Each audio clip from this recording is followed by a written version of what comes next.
28 June বৃহস্পতিবার রাত 2টা বাজে ব্যারিস্টার সুমনের ফোন হঠাৎ করে বেজে ওঠে। ফোন হাতে নিয়ে তিনি দেখতে পান তাকে সরকারি নাম্বার থেকে হোয়াটসঅ্যাপে কে যেন মেসেজ দিয়েছে। তার কিছুক্ষণ পরেই আবার একটি অপরিচিত নাম্বার থেকে ফোন আসে। ফোন রিসিভ করার সাথে সাথে ফোনের ওপাশ থেকে কেউ একজন ভারী কণ্ঠে ব্যারিস্টার সুমনকে জানায়, আপনি কোথায় আছেন? আপনাকে সাবধানে থাকতে হবে, কারণ আমরা খবর পেয়েছি আপনার মৃত্যু ঝুঁকি আছে। ব্যারিস্টার সুমন কোনো কিছু বুঝে ওঠার আগেই ফোনের ওপাশ থেকে সেই ব্যক্তিটি আবারও বলেন, আমি আপনাকে বিশেষভাবে অনুরোধ করছি সাবধানে চলাচল করবেন এবং রাতে মোটেও বের হবেন না। এত কথা শুনবার পরে ব্যারিস্টার সুমন সেই ব্যক্তিকে জিজ্ঞেস করেন, আসলে কে আপনি আর কি বলতে চাইছেন? তখন ফোনের ওপাশের ব্যক্তিটি রহস্যময় কণ্ঠে বলে ওঠেন, আমি সিলেট জেলার চুনুরঘাট থানার ওসি বলছি। দয়া করে আমার ইনস্ট্রাকশনগুলো মেনে চলবেন এবং কাল সকালে থানায় আমার সাথে অবশ্যই দেখা করবেন। এই কথা বলে ওসি সাহেব ফোনের লাইন কেটে দেন এবং ব্যারিস্টার সুমন ভীত সন্ত্রস্ত হয়ে কি করবেন ভেবে পাচ্ছিলেন না। রাত 2টা বাজে হঠাৎ করে থানার ওসি সাহেব ফোন করে বলছে, আমার জীবনে মৃত্যু ঝুঁকি আছে। আমি তো একজন সংসদ সদস্য,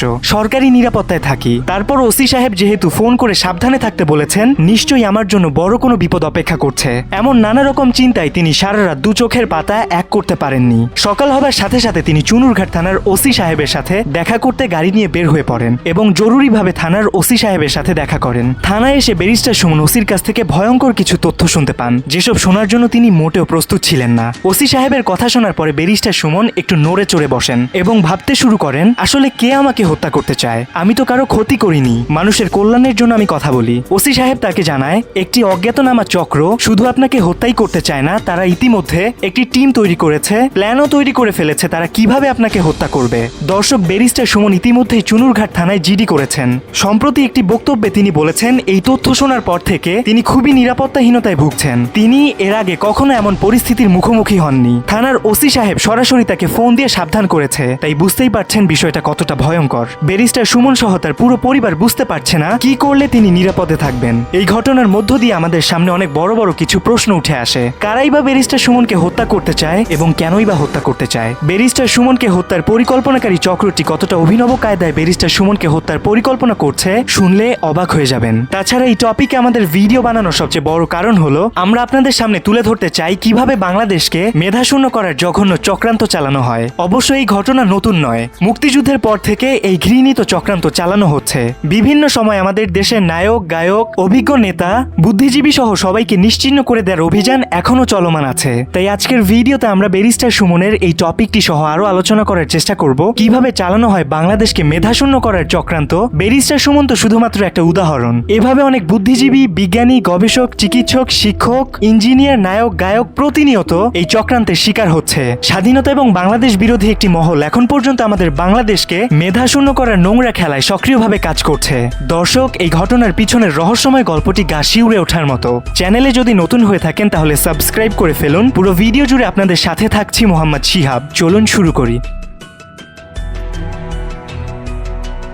বাংলাদেশকে মেধাশূন্য করার চক্রান্ত শুরু হয়েছিল 1971 সালের মুক্তিযুদ্ধ থেকে। মুক্তিযুদ্ধে যখন কোনোভাবেই মুক্তিবাহিনী এবং ভারতের সেনাবাহিনীর সমন্বয়ে গঠিত যৌথ বাহিনীকে দাবায় রাখা যাচ্ছিল না, তখন পাকিস্তানি হানাদার বাহিনী একটি জঘন্য অভিযান পরিচালনা করার সিদ্ধান্ত নেয়। তারা ঢাকা শহর সহ বাংলাদেশের জ্ঞানীগুণী ও বুদ্ধিজীবীদের একটি তালিকা তৈরি করে। স্বাধীনতার পরে জানা গিয়েছে এই তালিকায় নাকি বাংলাদেশের প্রায় 20,000 বুদ্ধিজীবীর নাম ছিল। পাকিস্তানি হানাদার বাহিনী এই পৈশাচিক হত্যাযজ্ঞ শুরু করে 1971 সালের 7 ডিসেম্বর থেকে এবং তাদের এই নারকীয় হত্যাযজ্ঞ 14 ডিসেম্বর পর্যন্ত অব্যাহত ছিল। এই ঘটনায় পাকিস্তানি হানাদার বাহিনী বাংলাদেশের অনেক বুদ্ধিজীবীদেরকে হত্যা করেছিল এবং দেশ স্বাধীন হওয়ার পরে মিরপুর এবং রায়বাজারের বধ্যভূমিতে অনেক বুদ্ধিজীবীর লাশ পাওয়া গিয়েছিল।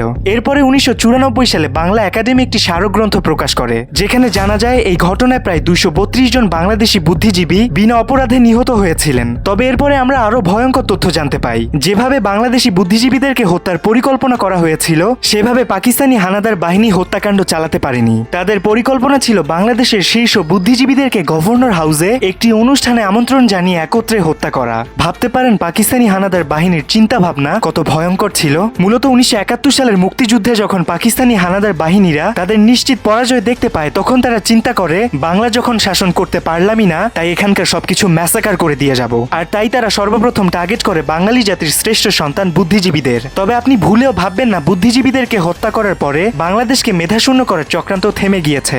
বঙ্গবন্ধু শেখ মুজিবুরকে সপরিবারে হত্যাসহ বাংলাদেশের জাতীয় 4 নেতা সৈয়দ নজরুল ইসলাম, মনসুর আলী, AHM কামরুজ্জামানকে কারাগারে হত্যা করা সহ জিয়াউর রহমানের রহস্যময় হত্যাকাণ্ড পরস্পরের সাথে গভীরভাবে সংযুক্ত। কারণ এই সবগুলো হত্যাকাণ্ডই একটি সুতোয় গাঁথা। এসব হত্যাকাণ্ডের মূল উদ্দেশ্য ছিল বাংলাদেশকে নেতৃত্ব শূন্য করা অথবা মেধা শূন্য করা। বড় বড় রাজনীতিবিদদেরকে হত্যা করা ছাড়াও বাংলাদেশের বড় বড় বিশ্ববিদ্যালয়ের ছাত্রদের মাঝে দ্বন্দ্ব লাগিয়ে মেধাবী ছাত্র হত্যা করা অথবা শিক্ষক হত্যা করা এই পরিকল্পনারই একটা অংশ।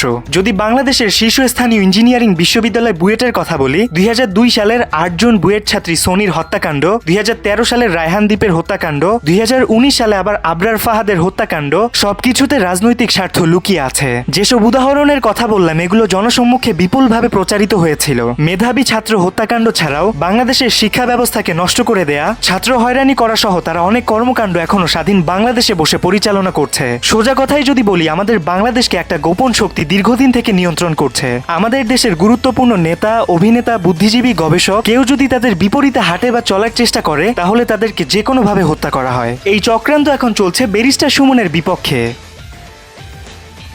ব্যারিস্টার সুমন এবারের দ্বাদশ সংসদ নির্বাচনে এমপি হিসেবে নির্বাচিত হয়েছেন। তবে তিনি এর আগেও তুমুল জনপ্রিয় ছিলেন ফেসবুকে। যে কোনো অন্যায়, অত্যাচার, দুর্নীতির বিরুদ্ধে তিনি প্রতিবাদমূলক কন্টেন্ট বানিয়ে প্রকাশ করতেন, যার কারণে কিছুদিনের মধ্যেই তিনি বাংলাদেশের মানুষের মাঝে খুবই জনপ্রিয় হয়ে ওঠেন। এছাড়া বিভিন্ন বিতর্কমূলক কর্মকাণ্ড এবং কথাবার্তার কারণে তিনি প্রায়শই আলোচনায় থাকেন। ব্যারিস্টার সুমন যুব সমাজকে সঙ্গে নিয়ে এই পর্যন্ত তার এলাকায় স্বেচ্ছাশ্রমে প্রায় 21টি ব্রিজ ও 5টি রাস্তা নির্মাণ করেছেন। এছাড়া এবং 5টি খেলার মাঠ রিপেয়ার করে দিয়েছেন। সিলেটে বাড়ি হওয়ার কারণে তিনি প্রত্যেক শীতে চা শ্রমিকদের আর্থিক সহায়তা এবং শীতবস্ত্র প্রদান করেন। এছাড়া গ্রাম পুলিশদের বেতন ভাতা ডিজিটালাইজেশন করার জন্য তিনি তার গ্রামে প্রায় 100টি মোবাইল ফোন বিতরণ করেছেন। সিলেটের বন্যায় যখন সেখানকার মানুষ খুবই কঠিন সময় পার করছিল, তখন ব্যারিস্টার সুমন প্রায় 1.5 কোটি টাকা সংগ্রহ করে সিলেটবাসীর জন্য ত্রাণের ব্যবস্থা করেছিলেন। এসব সামাজিক কাজ করা ছাড়াও কোথাও দুর্নীতি সংঘটিত হলে তিনি সবার আগে তার প্রতিবাদ করার চেষ্টা করেন। নগদের 500 কোটি টাকার স্ক্যাম, বেনজির এবং মতিউরের মতো সবগুলো ইস্যুতেই তিনি ঝাঁঝালো কণ্ঠে তীব্র প্রতিবাদ করেন। তাছাড়া তার সাদামাটা